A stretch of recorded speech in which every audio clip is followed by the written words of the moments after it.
왜 어떤 사람에게는 재물이 따를까? 당신도 궁금했을 겁니다. 똑같이 일하는데 왜 어떤 사람에게는 돈이 모이고 어떤 사람은 항상 빠듯할까요? 열심히 사는데 왜 재물복은 따르지 않을까요? 많은 사람들이 착각합니다.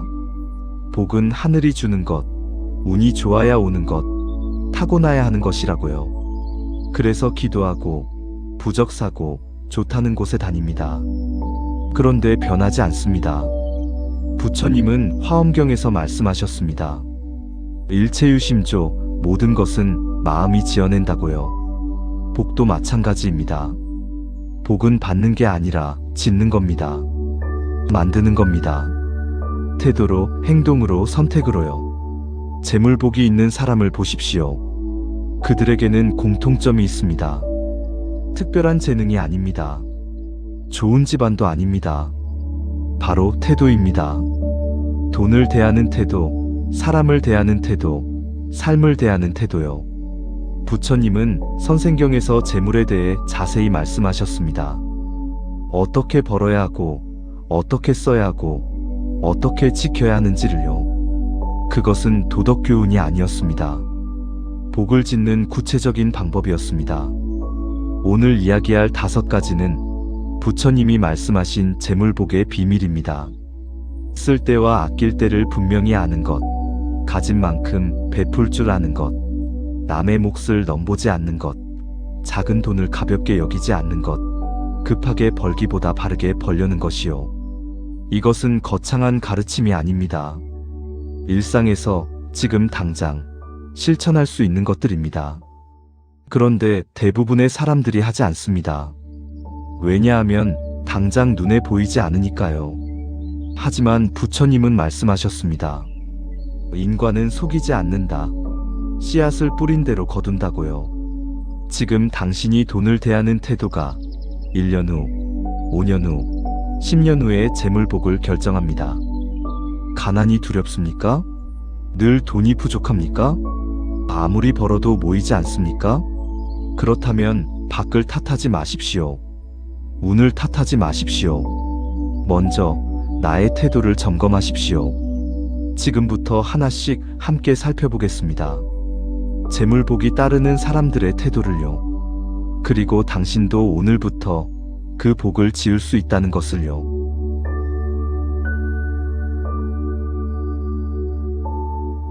첫째, 쓸 때와 아낄 때를 분명히 안다.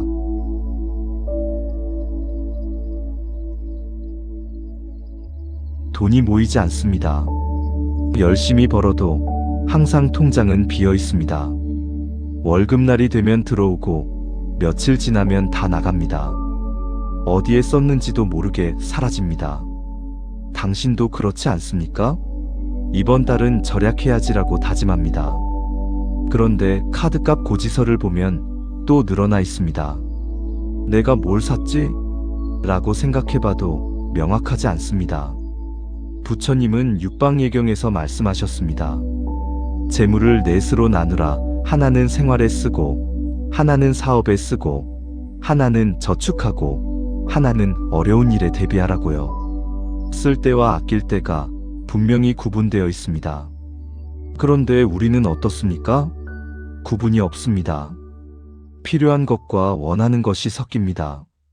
써야 할 때와 참아야 할 때가 흐릿합니다. 그래서 돈이 새어나갑니다. 커피를 삽니다. 하루에 한 잔쯤이야 라고 생각합니다. 한 달이면 10만 원입니다. 1년이면 100만 원이 넘습니다. 작아 보이지만 쌓이면 큽니다. 배달 음식을 시킵니다. 오늘은 피곤해, 요리하기 귀찮아라며 주문합니다. 일주일에 3번, 한 달이면 40만 원입니다. 집에서 해먹으면 10만 원도 안 되는 돈입니다. 부처님은 수타니파타에서 경고하셨습니다. 구멍 뚫린 항아리에 물을 부으면 아무리 부어도 차지 않는다고요. 아껴야 할 때를 모르면 아무리 벌어도 모이지 않습니다. 그렇다고 무조건 아끼라는 말이 아닙니다. 필요한 곳에는 과감히 써야 합니다. 자기 개발에, 건강에, 관계에, 투자해야 합니다. 그것은 낭비가 아니라 미래를 위한 씨앗입니다. 책을 삽니다. 비싸 보입니다. 그런데 그 책 한 권이 당신의 생각을 바꿀 수 있습니다. 수입을 늘릴 수 있습니다. 그것은 소비가 아니라 투자입니다. 건강검진을 받습니다. 돈이 아깝습니다. 그런데 병이 생긴 후에 쓰는 돈은 그것의 수십 배입니다. 예방에 쓰는 돈은 낭비가 아니라 지혜입니다. 부처님은 재물을 대하는 태도에서 지혜를 강조하셨습니다. 어리석은 자는 아껴야 할 곳에 쓰고 써야 할 곳에 아낀다.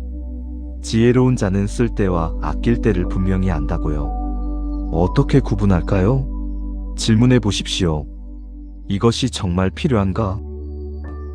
이것이 나의 미래에 도움이 되는가? 이것 없이는 안 되는가? 라고요.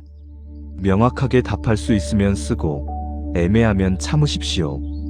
가계부를 쓰십시오. 번거롭습니다. 귀찮습니다. 그런데 돈의 흐름이 보입니다.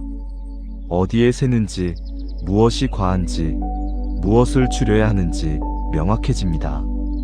부처님은 말씀하셨습니다. 재물을 지키는 것도 복이다고요. 버는 것만큼 지키는 것도 중요합니다. 새는 것을 막는 것도 복을 짓는 일입니다. 매달 고정 지출을 점검하십시오. 안 쓰는 구독료, 안 가는 헬스장 회비, 필요 없는 보험료 끊으십시오. 한두 개씩만 정리해도 한 달에 수만 원이 남습니다. 충동 구매를 멈추십시오. 세일한데 한정판이래라는 말에 흔들리지 마십시오. 하루만 기다리십시오. 정말 필요하면 내일도 사고 싶을 겁니다. 그렇지 않으면 욕구일 뿐입니다. 부처님은 증이라 함경에서 말씀하셨습니다. 물이 한 방울씩 떨어져도 결국 항아리를 채운다고요. 작은 절약이 큰 재물이 됩니다. 작은 낭비가 큰 구멍이 됩니다. 지금 당신의 지출을 점검해 보십시오. 쓸 때와 아낄 때가 분명합니까? 아니면 그냥 흐름에 맡기고 있습니까? 필요한 것과 원하는 것을 구분할 수 있습니까? 재물복이 따르는 사람들은 돈의 주인입니다. 돈에 끌려다니지 않습니다. 언제 쓰고 언제 아껴야 하는지 분명히 압니다. 그래서 돈이 모입니다. 그래서 복이 따릅니다. 오늘부터 시작하십시오. 쓰기 전에 한 번만 더 생각하십시오. 이것이 정말 필요한가? 라고요. 그 질문 하나가 당신의 재물복을 바꿉니다.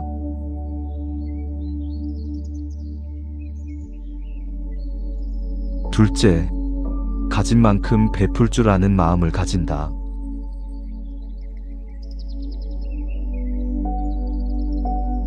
돈이 없습니다. 그래서 베풀지 못합니다. 여유 생기면 베풀지, 돈 좀 모이면 기부하지라고 생각합니다. 그런데 이상합니다. 돈이 모이지 않습니다. 여유도 생기지 않습니다. 왜일까요? 부처님은 자바함경에서 말씀하셨습니다. 보시하면 복이 늘어난다. 아끼면 복이 줄어든다고요. 베풀미 먼저고 받음은 나중입니다. 주는 자에게 복이 따릅니다. 당신은 어떻습니까? 나도 어려운데 무슨 베풀미야. 나부터 챙기기 바빠라고 생각하지 않습니까? 그 마음이 당신의 재물복을 막고 있습니다. 재물복이 있는 사람들을 보십시오. 많이 가진 사람들이 더 많이 베풉니다. 가져서 베푸는구나라고 생각하지만 반대입니다. 베풀어서 가진 겁니다. 부처님은 우바세계경에서 구체적으로 말씀하셨습니다. 재물을 5으로 나누라. 부모 봉양에 하나, 처자 부양에 하나, 사업에 하나, 저축에 하나, 보시에 하나라고요. 베풀니 필수였습니다. 그런데 우리는 베풀물 선택으로 생각합니다. 여유 있을 때, 기분 좋을 때만 합니다. 그래서 복이 따르지 않습니다. 베풀문 여유의 결과가 아니라 복의 원인입니다. 작게 시작하십시오. 나도 어려운데 무슨 베풀미야라고 생각하지 마십시오. 1,000원도 베풀입니다. 10,000원도 베풀입니다. 가진 만큼 할 수 있는 만큼 하면 됩니다. 부처님은 42장경에서 말씀하셨습니다. 가난한 사람의 작은 보시가 부자의 큰 보시보다 공덕이 크다고요. 중요한 것은 금액이 아니라 마음입니다. 급여가 들어옵니다. 100만 원입니다. 10만 원을 먼저 따로 떼어 놓으십시오. 그것으로 부모님께 용돈 드리고 어려운 이웃 돕고 좋은 일에 쓰십시오. 나머지 90만 원으로 사십시오. 10만 원이면 큰 돈인데 라고 생각하지 마십시오. 그 10만 원이 100만 원을 부릅니다. 1000만 원을 부릅니다. 베풀문 씨앗입니다. 심으면 자랍니다. 부처님은 법구경에서 말씀하셨습니다. 베푸는 자는 더 많이 받고 아끼는 자는 더 많이 잃는다고요. 역설적이지만 진리입니다. 돈을 움켜쥐면 새어나갑니다. 펼치면 더 들어옵니다. 베풀매는 법칙이 있습니다. 억지로 하면 복이 안 따릅니다. 자랑하려고 하면 복이 달아납니다. 기쁜 마음으로 자발적으로 조용히 해야 복이 옵니다. 길에서 구걸하는 사람을 봅니다. 지나칩니다. 저 사람 진짜 어려운지 모르겠어. 술 사 먹을지도 몰라라고 생각합니다. 그 의심이 당신의 복을 막습니다. 부처님은 말씀하셨습니다. 받는 사람이 그것을 어떻게 쓰든 주는 사람의 복은 변하지 않는다고요. 당신이 할 일은 진심으로 주는 것뿐입니다. 후원 문자가 옵니다. 지웁니다. 매번 오네 귀찮게라고 생각합니다. 그런데 그 후원이 누군가의 생명을 살립니다. 희망을 줍니다. 그리고 당신에게 복이 됩니다. 부처님은 본생경에서 말씀하셨습니다. 베푸는 마음을 가진 자는 천상에 태어난다고요. 현세에서도 내세에서도 복을 받습니다. 베풀문 최고의 투자입니다. 베풀 때 주의할 것이 있습니다. 자랑하지 마십시오. SNS에 올리지 마십시오. 내가 이만큼 했어.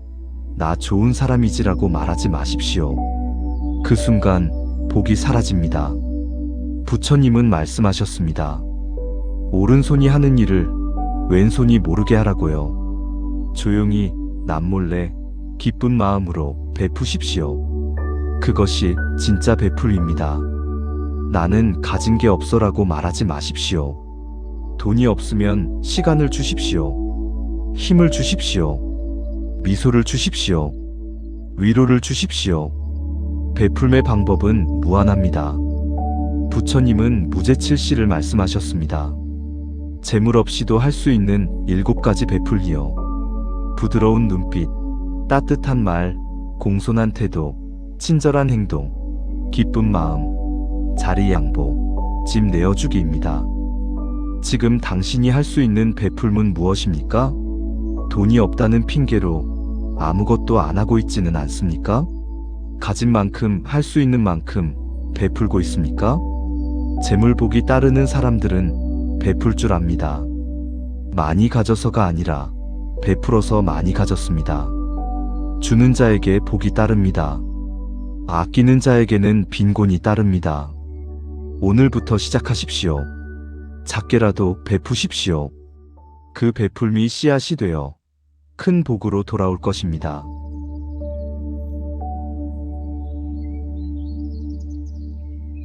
셋째, 남의 몫을 넘보지 않고 분수를 지킨다.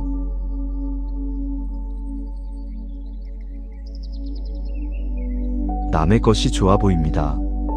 남의 집이, 남의 차가, 남의 급여가 더 나아 보입니다. 저 사람은 좋겠다. 나도 저렇게 살고 싶다라고 생각합니다. 그래서 부럽고 불만족스럽습니다. 당신도 그렇지 않습니까?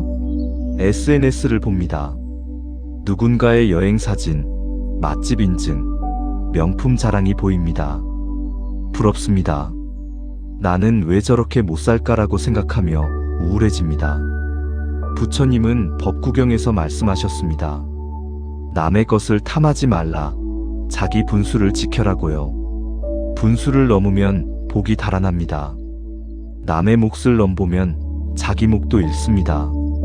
남의 것을 탐내는 마음, 그것이 불행의 시작입니다. 가진 것이 많아도 부족하게 느껴집니다. 충분한데도 만족하지 못합니다. 항상 더를 원합니다. 동료가 승진했습니다. 축하해줘야 하는데 질투가 납니다. 내가 더 열심히 했는데, 내가 더 오래 일했는데 라고 생각하며 불만이 쌓입니다. 그 마음이 당신의 복을 갉아먹습니다. 부처님은 증이라 함경에서 경고하셨습니다. 남을 질투하는 자는 자기 복을 파괴한다고요. 남의 행복을 시기하면 내 행복도 사라집니다. 남의 성공을 부러워하면 내 성공도 멀어집니다. 분수를 지킨다는 것은 포기하라는 말이 아닙니다. 나태해지라는 말이 아닙니다. 내 위치에서 내 능력으로 최선을 다하라는 겁니다. 남과 비교하지 말고 어제의 나와 비교하라는 겁니다. 월급이 200만 원입니다. 적습니다. 그런데 친구는 400만 원을 받습니다. 부럽습니다. 그래서 무리해서 대출받아 비싼 차를 삽니다. 나도 이 정도는 타야지라고 생각하며요. 할부금이 시작됩니다. 이자가 붙습니다. 매달 쪼들립니다. 차는 있는데 주유할 돈이 없습니다. 겉으로는 있어 보이는데 속은 텅 비었습니다. 이것이 분수를 넘은 대가입니다. 부처님은 선생경에서 말씀하셨습니다. 수입에 맞게 살아라. 분수를 넘으면 고통받는다고요. 버는 것보다 많이 쓰면 빚이 됩니다. 빚은 복을 갉아먹는 벌레입니다. 명품을 삽니다. 한 번쯤은 가져봐야지라고 생각합니다. 월급의 절반을 씁니다. 그 한 달은 라면으로 버팁니다. 가방은 있는데 만족스럽지 않습니다. 왜냐하면 그것이 내 분수가 아니니까요. 부처님은 말씀하셨습니다. 분수에 맞지 않는 것은 기쁨이 아니라 짐이 된다고요. 억지로 가진 것은 행복을 주지 못합니다. 오히려 스트레스를 줍니다. 이웃이 집을 샀습니다. 큰 평수입니다. 부럽습니다. 나도 사야 하나라고 생각합니다. 무리해서 대출받아 집을 삽니다. 이자가 부담됩니다. 집은 있는데 여유가 없습니다. 외식도 못하고 여행도 못하고 매달 대출금 갚기에 급급합니다. 집은 있는데 감옥 같습니다. 이것이 남의 몫을 넘본 결과입니다. 부처님은 파산익경에서 말씀하셨습니다. 욕심은 끝이 없다. 만족을 아는 자가 진정한 부자다고요. 분수를 지키는 것은 체념이 아니라 지혜입니다. 남과 비교하지 마십시오. SNS 그만 보십시오. 남의 삶은 남의 삶일 뿐입니다. 당신의 삶은 당신의 것입니다. 남의 기준으로 사는 삶은 불행합니다. 당신의 분수는 무엇입니까? 지금 당신이 가진 것, 할 수 있는 것, 그 안에서 최선을 다하고 있습니까? 아니면 남을 보며 부족하다고 느끼고 있습니까? 부처님은 법구경에서 말씀하셨습니다. 만족을 아는 자는 가난해도 부자고, 만족을 모르는 자는 부자여도 가난하다고요. 진짜 부는 가진 것의 크기가 아니라 마음의 만족입니다. 분수를 지키십시오. 무리하지 마십시오. 남의 것을 탐내지 마십시오. 내 것을 소중히 여기십시오. 그것이 재물복을 지키는 길입니다. 재물복이 따르는 사람들은 분수를 압니다. 욕심내지 않습니다. 가진 것에 감사하고 없는 것에 연연하지 않습니다. 그래서 복이 따릅니다. 오늘부터 시작하십시오. 비교를 멈추십시오. 당신의 분수 안에서 최선을 다하십시오. 그것이 진짜 복입니다.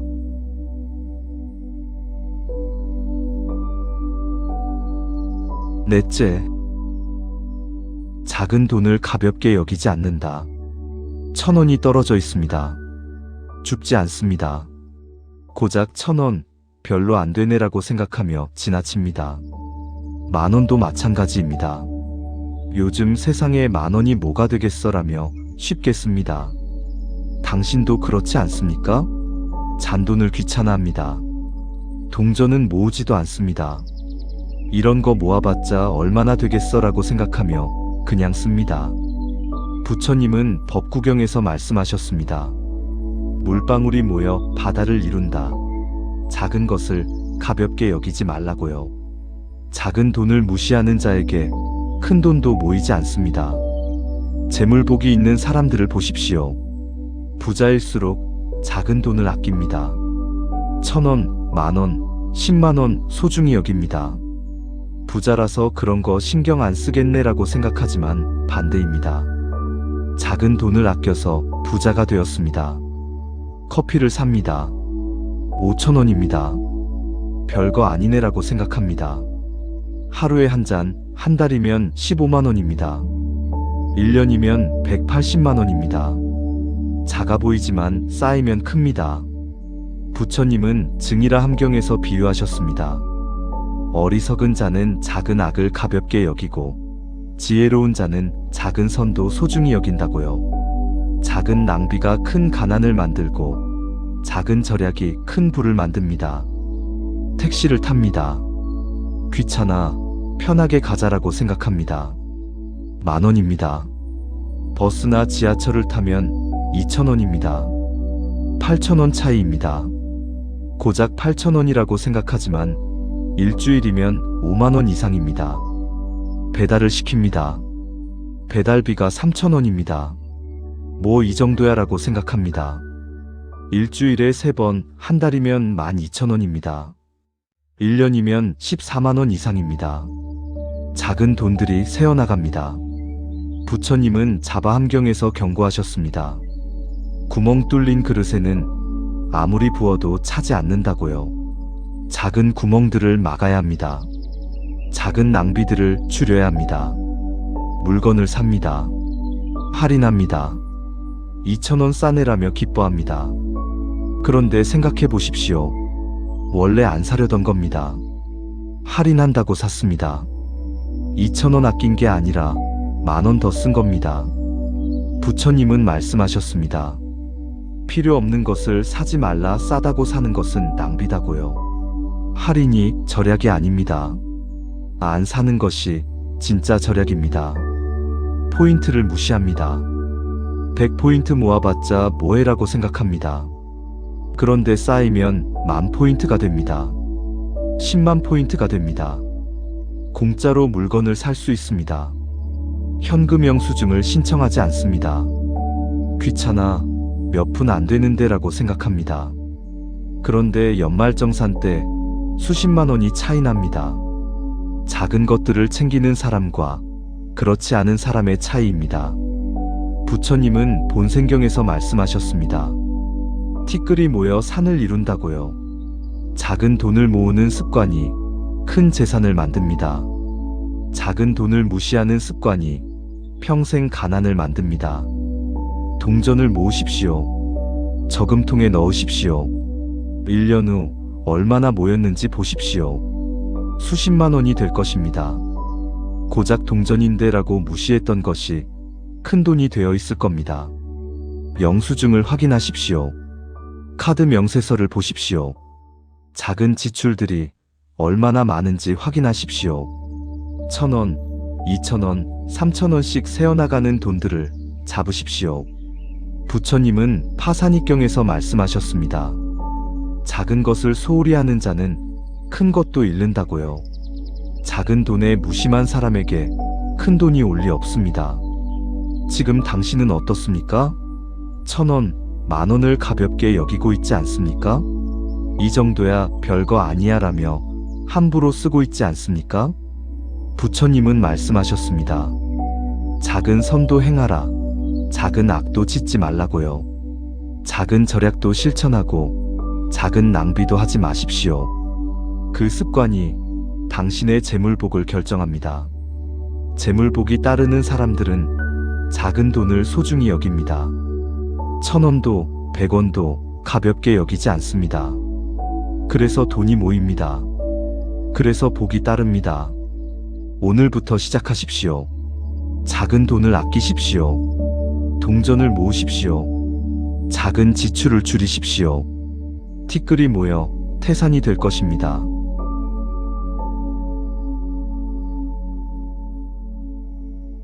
다섯째, 급하게 벌기보다 바르게 벌려 한다.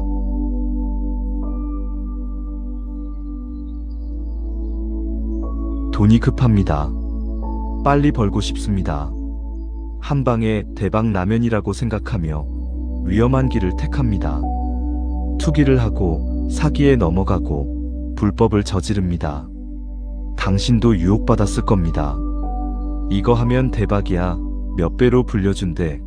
빨리 안 하면 기회 놓쳐라는 말에 혹했던 경험이요. 그래서 돈을 넣고 결국 잃었던 경험이요. 부처님은 선생경에서 말씀하셨습니다. 바른 방법으로 재물을 얻어라. 정당하지 못한 재물은 복이 아니라 화다고요. 급하게 번 돈은 급하게 사라집니다. 바르게 번 돈만 남습니다. 빨리 부자가 되고 싶습니다. 그래서 주식에 몰빵합니다. 이번엔 오른데 다들 번대라는 말에 전 재산을 넣습니다. 처음엔 오릅니다. 기뻐합니다. 그런데 갑자기 폭락합니다. 순식간에 반토막이 됩니다. 부처님은 자바함경에서 경고하셨습니다. 불로소득은 오래가지 않는다. 땀 흘리지 않고 얻은 것은 쉽게 사라진다고요. 급하게 얻으려는 마음이 오히려 재물을 멀어지게 합니다. 코인에 투자합니다. 지금 안 하면 후회해. 100배 1000배 오른대라는 말에 빚까지 냅니다. 처음엔 됩니다. 2배 3배가 됩니다. 욕심이 납니다. 더 넣습니다. 그런데 폭락합니다. 빚만 남습니다. 부처님은 육방예경에서 말씀하셨습니다. 도박으로 재물을 늘리려 하지 말라. 요행을 바라는 자는 결국 잃는다고요. 투기는 복을 짓는 게 아니라 복을 파괴하는 겁니다. 사기를 칩니다. 한 번만 아무도 모를 거야 라고 생각합니다. 고객을 속이고 돈을 삽니다. 처음엔 성공합니다. 쉽게 돈이 벌립니다. 이렇게 쉬운데 왜 진작 안 했지라고 생각합니다. 그런데 들킵니다. 신뢰를 잃습니다. 고객이 떠나고 사업이 망합니다. 법적 처벌도 받습니다. 벌었던 돈보다 잃은 것이 훨씬 큽니다. 이것이 바르지 못하게 번 돈의 대가입니다. 부처님은 법구경에서 말씀하셨습니다. 정직하지 못한 방법으로 얻은 재물은 복이 아니라 재앙이다고요. 당장은 달콤해 보이지만 결국 독이 됩니다. 탈세를 합니다. 다들 해. 조금쯤이야 라고 생각합니다. 세금을 줄이고 돈을 아낍니다. 척발됩니다. 가산세가 붙습니다. 아낀 것보다 훨씬 많이 냅니다. 신용도 잃습니다. 부처님은 증이라 함경에서 말씀하셨습니다.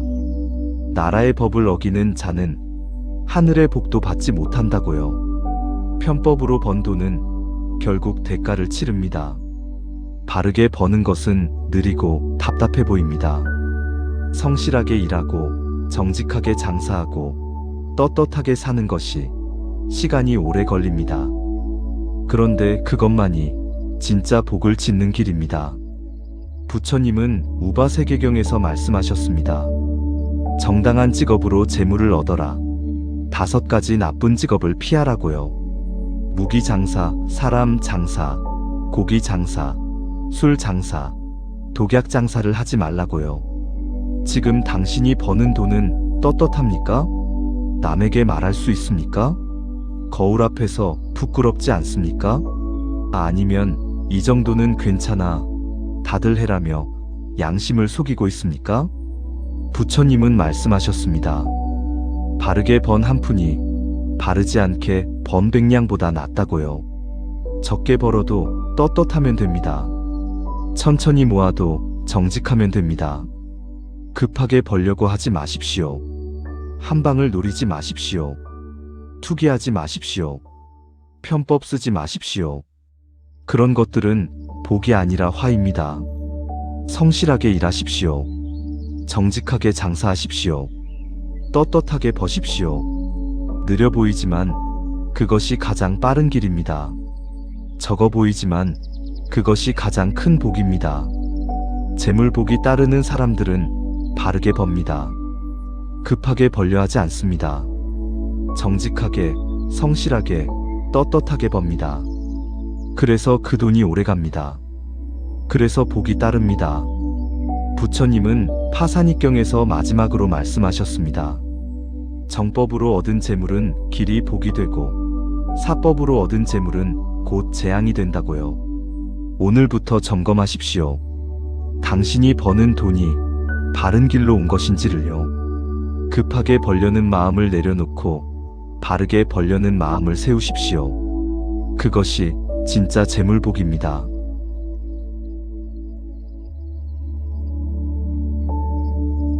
다섯 가지를 살펴봤습니다. 쓸 때와 아낄 때를 분명히 아는 것, 가진 만큼 베풀 줄 아는 것, 남의 몫을 넘보지 않고 분수를 지키는 것, 작은 돈을 가볍게 여기지 않는 것, 급하게 벌기보다 바르게 벌려는 것이요. 이것이 부처님이 말씀하신 재물복의 비밀입니다. 거창하지 않습니다. 어렵지 않습니다. 누구나 할 수 있는 것들입니다. 그런데 대부분의 사람들이 하지 않습니다. 왜일까요? 당장 눈에 보이지 않으니까요. 즉각적인 결과가 없으니까요. 이런 거 해봤자 뭐가 달라지겠어라고 생각하니까요. 하지만 부처님은 법구경에서 말씀하셨습니다. 물방울이 떨어져도 결국 항아리를 채운다고요. 작은 실천이 큰 복을 만듭니다. 작은 태도가 인생을 바꿉니다. 복은 받는 게 아니라 짓는 겁니다. 하늘이 주는 게 아니라 내가 만드는 겁니다. 태도로, 행동으로, 선택으로요. 지금 당신의 태도는 어떻습니까? 돈을 함부로 쓰고 있습니까? 베풀지 않고 움켜쥐고만 있습니까? 남과 비교하며 불만족스러워하고 있습니까? 작은 돈을 무시하고 있습니까? 급하게 편법으로 벌려하고 있습니까? 그렇다면 복은 멀어집니다. 아무리 기도해도 아무리 절에 가도 복은 오지 않습니다. 왜냐하면 복을 짓지 않으니까요. 부처님은 자바함경에서 말씀하셨습니다. 업을 지으면 과를 받는다고요. 좋은 태도라는 업을 지으면 재물복이라는 과를 받습니다. 나쁜 태도라는 업을 지으면 가난이라는 과를 받습니다. 오늘부터 시작하십시오. 하나씩 바꿔가십시오. 쓸 때와 아낄 때를 구분하십시오. 작게라도 베푸십시오. 비교를 멈추고 분수를 지키십시오. 작은 돈을 소중히 여기십시오. 바르게 버십시오. 처음에는 어색할 겁니다. 불편할 겁니다. 이게 뭐가 달라지겠어라고 의심할 겁니다.